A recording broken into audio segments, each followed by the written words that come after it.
समर्थ सदगुरुदेव श्री रामलाल जी सियाग दादा गुरुदेव ओम श्री गंगाए नाथाय नमः है। गुरु सियाग सिद्ध योग में आपका स्वागत है।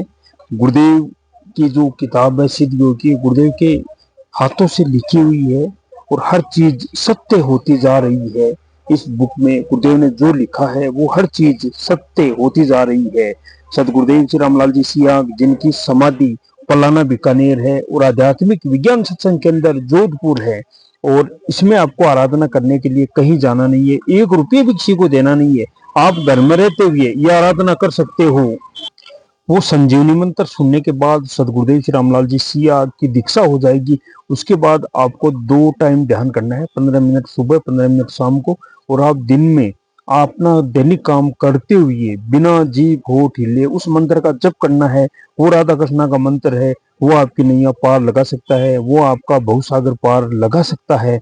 और आपके जीवन में जो समस्या है, हर समस्या का समाधान वही मंत्र, संजीवनी मंत्र, गुरुदेव ने जिसको संजीवनी मंत्र की संज्ञा दी है।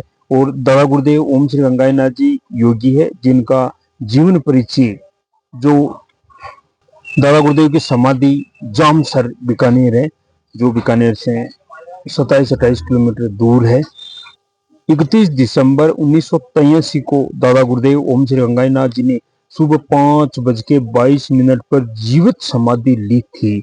और आज भी बड़े धूमधाम से दादा गुरुदेव की बरसी मनाई जाती है। एक मेला भरा जाता है, लाखों जो साधक है आते हैं दादा गुरुदेव की समाधि पर। अब आपको केवल मंत्र का जप ही करना है। जो आपको होगा उस मंत्र के जप से ही होगा। जो आपके जीवन में बदलाव आएगा मंत्र के जप से आएगा। सिद्ध योग की किताब में आगे का भाग है, मेरे आध्यात्मिक जीवन का प्रारंभ 12 फरवरी 1988 का आगे का भाग देखते हैं। एक दिन प्रांत करीब 4 बजे के आसपास अद्र जागृत अवस्था में गुरुदेव क्या देखते हैं कि गुरुदेव एक कमरे में बैठे हुए हैं। एक वैसा ही दूसरा कमरा है उसके, और मेरे कमरे के बीच में एक दरवाजा है जिसमें बहुत ही खूबसूरत गुलाबी मखमल का पर्दा ठीक नीचे तक लटक रहा है। जो ही मैंने उस पर्दे की तरफ देखा तो वह मुझे ऐसे हिलते हुए दिखाई दिया मानो हवा के झोंके से हिला हो। इतने में दूसरे कमरे से आवाज आई कि देख, इसे हिला मत, यह अलग हो जाएगा। मैंने जवाब दिया, अगर जोर का हवा का झोंका आया तो अलग होकर फिर यथास्थिति में आ जाएगा।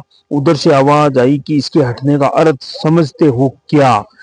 गुरुदेव ने जवाब दिया कि मैंने अभी जो अर्थ बताया क्या उसमें भी भिन्न कोई अर्थ होता है?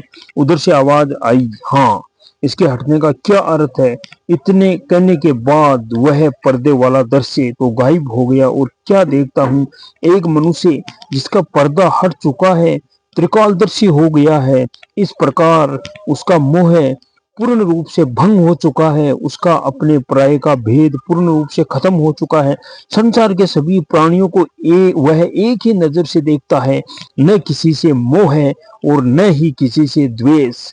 इसके तत्काल बाद फिर वही गुलाबी पर्दा दिखने लगता है और फिर उधर से आवाज आती है कि देखा, यह होता है इस पर्दे का हटने का अर्थ। गुरुदेव ने कहा, यह तो बहुत ही अच्छी बात है, इसी के लिए तो ये सब कर रहा हूं। उधर से आवाज आती है कि ये सब तो ठीक है, परंतु एक योग भ्रष्ट शब्द होता है, वह क्या होता है, क्या उसके बारे में जानते हो? गुरुदेव ने कहा, आराधना के दौरान कोई बुरा काम हो जाता है, उसे आराधना का पतन हो जाता है। दूसरी तरफ से आवाज आती है, होता तो कुछ ऐसा ही है, परंतु इसके ही परिभाषा यह नहीं है। तुम्हारे छोटे छोटे बच्चे हैं, पत्नी है, माँ है, वे सभी पूर्ण रूप से तुम पर आश्रित है। ये ठीक है कि अगर तुमने इस पर्दे को उठा दिया है तो तुम्हारी स्थिति तो ठीक वैसी ही हो जाएगी जैसे अभी तुमने देखी है, परंतु इन प्राणियों को इसका ज्ञान थोड़ी है। जब तुम इस जवानी में इनको छोड़कर चल दोगे तो इनकी आत्मा की करुण पुकार और कंदन तुमको ले डूबेगी और इस प्रकार योग भ्रष्ट हो जाने के कारण तुम्हारा फिर पतन हो जाएगा। अब आगे जैसा तुम ठीक समझो वैसा करो। यह बात सुनकर गुरुदेव बहुत ही दुविधा में फंस गए। पूछा, आराधना का भी ऐसा भयंकर परिणाम हो सकता है? मैंने कभी कल्पना भी नहीं की थी। दूसरी तरफ से आवाज आती है कि कर्म गति बहुत ही गहन है, इसको कोई नहीं जान सकता है। कुछ देर विचार करने के बाद जब मुझे कुछ भी समझ नहीं आया अब आगे क्या करना चाहिए, तो मैंने उसी अदृश्य आवाज से पूछा, मैं तो कुछ भी नहीं समझ पा रहा हूँ कि अब मुझे क्या करना चाहिए, अतः कृपया मेरा पथ प्रदर्शन करे, मैं वैसा ही करने को तैयार हूँ। गुरुदेव ऐसा बोलते हैं। इस प्रकार मेरे प्रार्थना करने पर दूसरे कमरे से आवाज आती है कि जब यह हिल चुका है तो अपने निश्चित समय पर अपने आप हट जाएगा। अब इसे पर्दे को हिलाना बंद करके कर्म क्षेत्र में विचरण करते हुए अपने कर्तव्य का पालन करो। इन शब्दों के साथ ही साथ दृश्य गायब हो गया और मेरी आंख खुल गई। भोर हो चुकी थी, अतः नित्य कर्म से निवृत्त होकर भगवान श्री कृष्ण की तस्वीर को माला पहनाकर छुट्टी ले ली। यह करीब सन 1976 के अंतिम समय की बात है। इसके बाद 1983 तक मजदूर संगठनों और राजस्थान किसान यूनियन के विभिन्न पदों पर सक्रिय होकर कार्य करता रहा, परंतु जिस प्रकार से पूर्ण आस्था आध्यात्मिक जगत के चमत्कारों से हो चुकी थी, ध्यान उस पर निरंतर ही लगा रहता था। भौतिक जगत के अधिकतर काम आध्यात्मिक शक्तियों के पथ प्रदर्शन से करने का एक प्रकार से आदि अभ्यस्त हो गया था। यही कारण रहा कि बहुत कम असफलता मिली। जिस काम में हाथ डाला सफल हुआ। सन 1982 में एक प्रकार से स्पष्ट आदेश मिल चुका था कि अब मजदूर संगठन से अलग हो जाओ, परंतु मैंने उसकी तरफ अधिक ध्यान नहीं दिया। इस प्रकार आदेश को न मानने के कारण मुझे भौतिक जीवन में भारी असफलताओं और निराशा का सामना करना पड़ा। जबकि पहले मैं जिस काम में हाथ डालता था मेरा हर कार्य सफल हो जाता था। सौभाग्य से 1983 के मार्च अप्रैल में संत सदगुरुदेव बाबा श्री गंगानाथ जी योगी की चरण रज माथे पर लगाने का सौभाग्य मिला। इससे जीवन में एक प्रकार से नई चेतना पैदा होकर जीवन अधिक आनंदमय हो गया, परंतु मेरे जीवन में सुख का समय बहुत ही कम रहा है। जून जुलाई 1983 में भारी मानसिक अधिग्रता का सामना करना पड़ा। जामसर जाने के आध्यात्मिक संकेत निरंतर होते रहे, परंतु मैं इन्हें दुर्भाग्यवश समझ नहीं सका। इस प्रकार 23 अगस्त 1983 को मेरे कार्य नौकरी से अकारण ही अलग हो गया, अकारण ही घर बैठा रहा, परंतु गुरुदेव की शरण में फिर भी नहीं जा सका।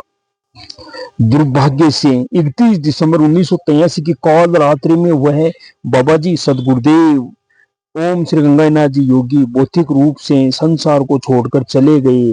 प्रथम भंडारे की अवस्था के लिए सुजानदेसर निवासी बाबा रामनाथ जी जामसर जाते समय बीकानेर स्टेशन के सामने मिले। उनसे बाबा जी के स्वर्गवास की खबर सुनकर तो जमीन ही पैरों के नीचे से खिसकती नजर आई। बाबा रामनाथ जी ने भंडारे के चलने के लिए काफी आग्रह किया, परंतु भारी मन से उनसे कसमा मांगकर गंगा शहर चला गया। मेरे भौतिक पिता का सहारा भी 3 वर्ष की अल्प आयु में ही छीन लिया गया और आध्यात्मिक पिता भी इसी प्रकार चंद दिनों में ही ईश्वर के सहारे छोड़कर चले गए। इस प्रकार भौतिक जीवन की तरह आगे का आध्यात्मिक जीवन भी मुझे संघर्षों में ही बिताने को मजबूर कर दिया गया। भौतिक जीवन का संबंध तो केवल जीविकोपार्जन तक ही था, बहुत सीमित दायरे का था। उसमें ही भी भयंकर संकटों से गुजरना पड़ा। सुख नाम की वस्तु का आभास तक कभी नहीं हुआ सदगुरुदेव को। इस प्रकार अपने सदगुरुदेव की खोने की चिंता हुई गुरुदेव को। इस आराधना में चलने के लिए आपको केवल सदगुरुदेव श्री रामलाल जी सिया का मंत्र जप सुनना पड़ता है, संजीवनी मंत्र सुनना पड़ता है, और आप जीवन में अपना काम करते हुए केवल मंत्र का जप करते हुए ये आराधना कर सकते हो। बिल्कुल सरल आराधना है, प्रत्यक्ष को प्रमाण की आवश्यकता क्या, आप ये आराधना कीजिए। जय श्री गुरुदेव जी, जय श्री दादा गुरुदेव जी, जय गुरु माँ।